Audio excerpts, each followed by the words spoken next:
ठाकरेंच्या शिवसेनेच्या संसदीय दलाच्या बैठकीला 6 खासदारांची दांडी। एकनाथ शिंदेंनी दुसऱ्यांदा शिवसेना फोडली। अनुपस्थित राहिलेल्या खासदारांना कारणे दाखवा नोटीस, 7 दिवसात उत्तर देण्याच्या सूचना।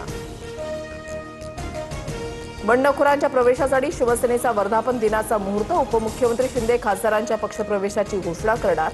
सध्या शिंदेंसह उद्धव ठाकरेंकडून कायदेशीर बाबींचा अभ्यास सुरू। ठाकरेंच्या बंडखोर खासदारांवर कारवाई करण्याचे अधिकार लोकसभा अध्यक्षांकडे। फुटीर गटाला मान्यता देऊ नका, ठाकरेंच्या शिवसेनेची मागणी। लोकसभा अध्यक्षांच्या निर्णयाकडे लक्ष। ठाकरेंसोबत बंडखोरी केल्यानं ओमराजे निंबाळकरांवर समर्थकांचा संताप। ओमराजेंच्या सोशल मीडियावरून 6000 फॉलोअर्स घटले, तर गद्दारी करू नका कमेंट्सचा वर्षाव। बंडखोर खासदारांना गोरेगावच्या वेस्टिन हॉटेलमध्ये ठेवणार। शिंदेंच्या शिवसेनेकडून बुकिंग केल्याची माहिती। सर्व खासदार आज मध्यरात्री मुंबईत येणार। गृह विभागाकडून Y+ सुरक्षाही दिली जाणार। बंडखोरांवर टीका करताना राऊतांनी दुसऱ्या दिवशीही शिव्या हासडल्या। राऊतांच्या शिव्यांवर शिंदेंच्या शिवसेनेचा संताप। शिंदेंच्या सेनेसह भाजपच्या नवनाथ बन यांचा राऊतांना जशास तसं उत्तर।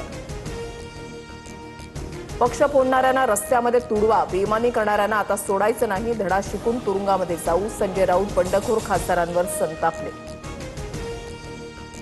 तुमचा बाप आला तरी शिवसेनेच्या खासदारांना तुडवायची ताकद नाही। शिंदे सेनेच्या किशोर पाटलांचा राऊतांवर हल्लाबोल, तर राऊतांना सुभाटाकडून फटके पडतील। निलेश राणेंचा खोचक टोला। ठाकरेंच्या शिवसेनेची भरकटलेल्या जहाजासारखी परिस्थिती। काही दिवसांमध्ये आमदार नगरसेवक सुद्धा बाहेर पडतील। गिरीश महाजनांचा दावा, तर अर्धा तास ईडी सीबीआय द्या, सर्वात आधी महाजन फुटतील, राऊतांचं प्रत्युत्तर। मुंबई महानगरपालिकेतही ऑपरेशन टायगर होणार असल्याच्या चर्चा। ठाकरेंचे 20 पेक्षा जास्त नगरसेवक शिंदे सेनेच्या संपर्कात। नगरसेवक किरण लांडगेंचा दावा, ठाकरेंच्या शिवसेनेचे मुंबईमध्ये 65 नगरसेवक। परभणीमध्ये खासदार संजय जाधव यांच्या विरोधात शिवसैनिक आक्रमक। जाधवांच्या प्रतिकात्मक पुतळ्याची अंत्ययात्रा काढली, पुतळ्याला जोडे मारत जोरदार घोषणाबाजी। यवतमाळमध्ये शेतकरी कर्जमाफी आणि पीक विम्यासाठी ठाकरेंच्या सेनेचं धोंडी आंदोलन। पोलीस आणि कार्यकर्त्यांमध्ये झटापट, गेट उघडून कार्यकर्त्यांचा जिल्हाधिकारी कार्यालयामध्ये प्रवेश। गडचिरोलीमधील 6 लोहखनिज खाणी राज्य शासनाला द्या, मुख्यमंत्री देवेंद्र फडणवीसांची केंद्र सरकारकडे मागणी। स्टील उत्पादन निर्यातीला भारताला पुढे आणण्याचं फडणवीसांचं उद्दिष्ट। नंदुरबारच्या सातपुडा परिसरात जोरदार पाऊस। अचानक आलेल्या पावसामुळे नागरिकांची तारांबळ, मात्र उकाड्यापासून मोठा दिलासा।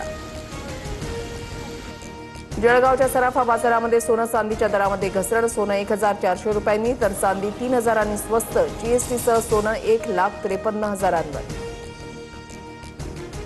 हडपसरमध्ये विहिरीच्या काठावर विद्यार्थ्यांनी भरलेली बस अडकली। हडपसर सासवड मार्गावरील खडकीजवळची घटना। सुदैवानं दुर्घटना टळली, विद्यार्थ्यांना सुखरूप बाहेर काढलं।